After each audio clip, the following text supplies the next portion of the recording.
Greetings, fellow adventurers, and welcome back to Icewind Dale. We're still building characters.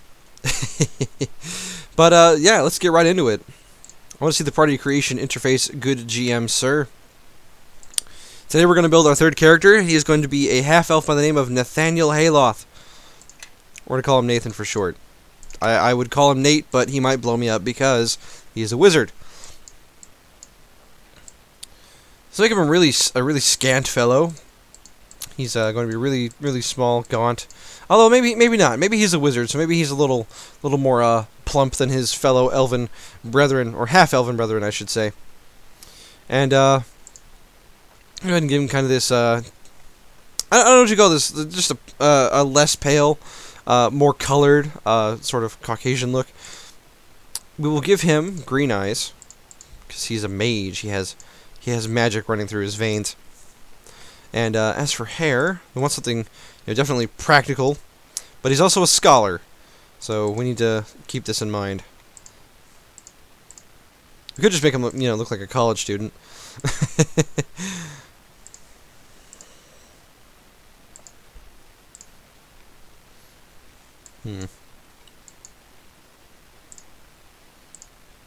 I think the bald works for him. I don't think that really works.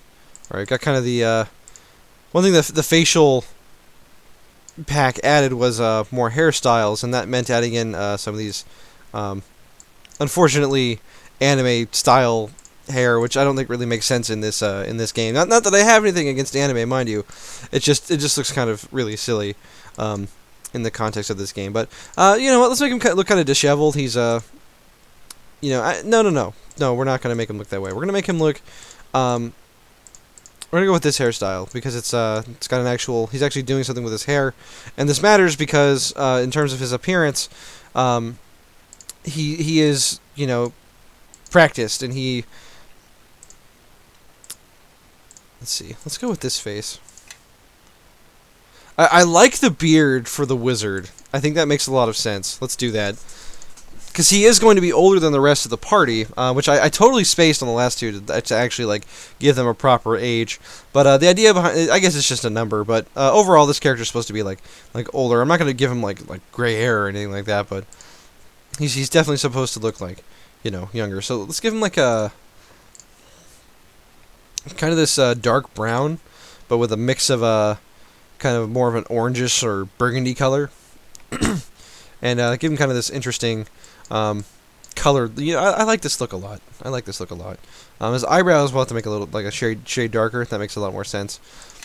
All right, and so our good friend Nathaniel here, Nathan, is going to be a wizard, and he is also studying to become an arcane scholar of Candlekeep, or as this mod renames it, just the arcane scholar.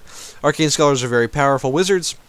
And this is no different. So as for the wizard himself, we're going to look into what options that we have available to us, and potentially look at what spells we're going to give him, as well as his specialty school, and what kind of wizard we really want him to be. Because in his backstory, he wasn't really given his school, just his actual class aspirations. But first thing we need to look at, Arcane Scholar. So Arcane Scholars, we need to have Spellcraft of 8 ranks. We can certainly do Spellcraft. We need to have the Empower spell feat, Skill Focus Concentration, which is a great feat anyway, and Skill Focus Spellcraft, which is kind of meh. But he can qualify for this Prestige class at 5th level, which is really nice. He gets into it really early and starts getting the abilities for it. So, yeah. I needed to refresh myself with this class, this Prestige class. I know how wizards work. Wizards are pretty simple from a class basis. And so the whole thing behind the Arcane Scholars is that they get these meta magic feats, they're called, that can improve their spells. And so that's going to be super important here. So at 3rd level, we can empower spell slots for only 1 spell slot higher than normal, which is normally it takes 2 slots higher. So we're basically getting really good meta magic feats. Now, because of Empower, that makes me. He definitely needs to have evocation spells. He needs to have his blasty, blow stuff up kind of spells. But we could also look into, because he also gets It's actually especially important because he also gets a maximize and a quicken spell. So yeah. So let's go ahead and go ahead and make him a wizard. And actually, I need to look at here again. So when we qualify for Arcane Scholar with the do we need any mana magic feats? We need him power spell. Okay, so that'll probably be his 5th level wizard feat, and then the other 2 were just going to be skill focus concentration and skill focus spellcraft. All right, he is very dedicated to his studies, but let's see, what alignment was he in his background? I think he's neutral good, because in the background it describes him as he wasn't the bravest, but he was always there for his friends. He wasn't the strongest, but he always found the strength to keep moving forward. He wasn't the most righteous, but he always knew right from wrong. So I think he's neutral good, and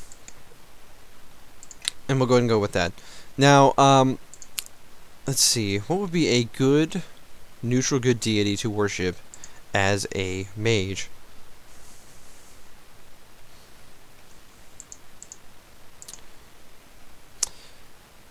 Ilmater. Yeah, I don't think his profile really fits here. Endurance, suffering, martyrdom. Yeah, I don't know. Not really. Doesn't really fit his description. We forgot to have the swashbuckler worship Valkyr. I'm kind of mad at myself about that, but he is lawful neutral, and this guy's chaotic good. So, or the swashbuckler was chaotic good. So, I guess it works out in the end. We could have also had him worship Tempest. But then again, he's chaotic neutral or lawful neutral. So, anyway, talking about the last character, let's talk about this one. Let us try to find neutral good. Neutral good. Magic spells in the weave. Mistra makes sense to me. Okay, so let's get his intelligence up to 18. We get his constitution up to 14. Get his dexterity up to 14. And he doesn't really need any of these other stats. And with 4 more points, we can get his Constitution up to 16 as well, which will give him one more hit point per level, which really matters because wizards don't get a lot of health. So we're going to go with that. Let's make him a Wizard's Apprentice. He'll get a +1 to his Spellcraft, his Lore skill, and his Craft Alchemy, with a -1 to his Fortitude save and Spot checks. So let's go ahead and do that. We'll customize, give him the Concentration skill, give him Lore, give him Spellcraft. We could pick up all 3 of the crafting feats, and those would be his class skills, but there may be some other skills that we would be more interested in for this character, such as Spot and Bluff, for example. Well, not Bluff, Listen and Hide, and all things of that nature, for the most part. But...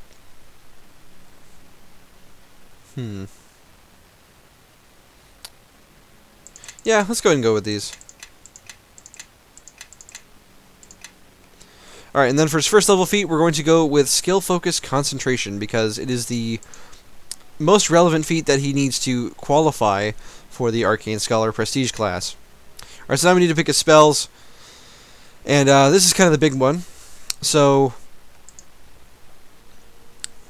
I want to pick a Specialist School because it makes more sense for his character. We could make him an Evoker, but then he wouldn't be able to cast Conjuration spells, and honestly, that might be okay, because he's going to be very focused on, blowing things up, blasting them, and getting those meta magic feats out. And most conjuration spells don't really benefit from the empower and maximize abilities. But so I think we're going to make him an evoker. The only other option we could really look at is transmutation, but from a mechanical standpoint, these two are basically identical. In actual D&D, they wouldn't be, but in this case, these two are basically identical. But let's go with evocation. Let's make him an evoker, so he really likes blowing stuff up. We'll give him the shield spell for a little bit of AC. We'll give him the burning hand spell, magic missile. And we'll give him enlarge person, which is quite a powerful spell.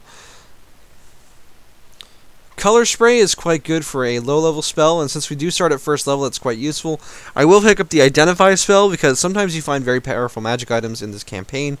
I know that these are all metagamey, by the way, but from a building perspective, it's a little bit different since this is a video game, I feel.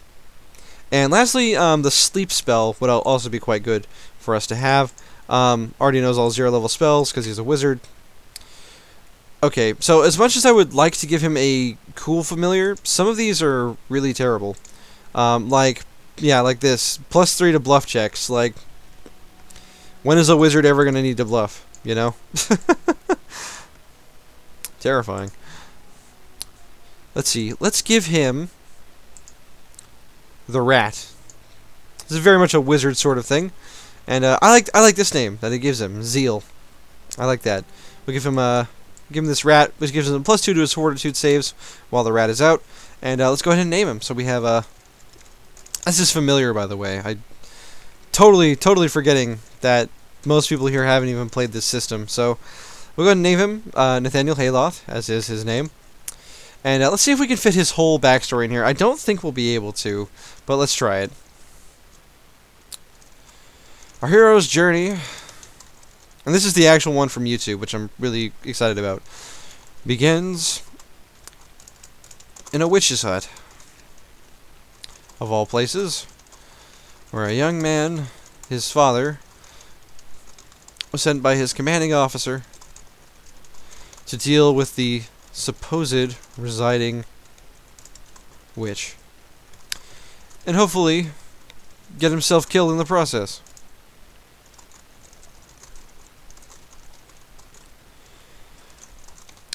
But instead of his demise, he found the most gorgeous, red-headed, green-eyed elven woman, dressed in proper mage attire. A beautiful love story bloomed, culminating in the birth of their son, Nathaniel Haeloth, who will go down in history as the first arcane scholar. I like it. Now we just need to give him a voice. Now you shall taste my power. Feel my wrath.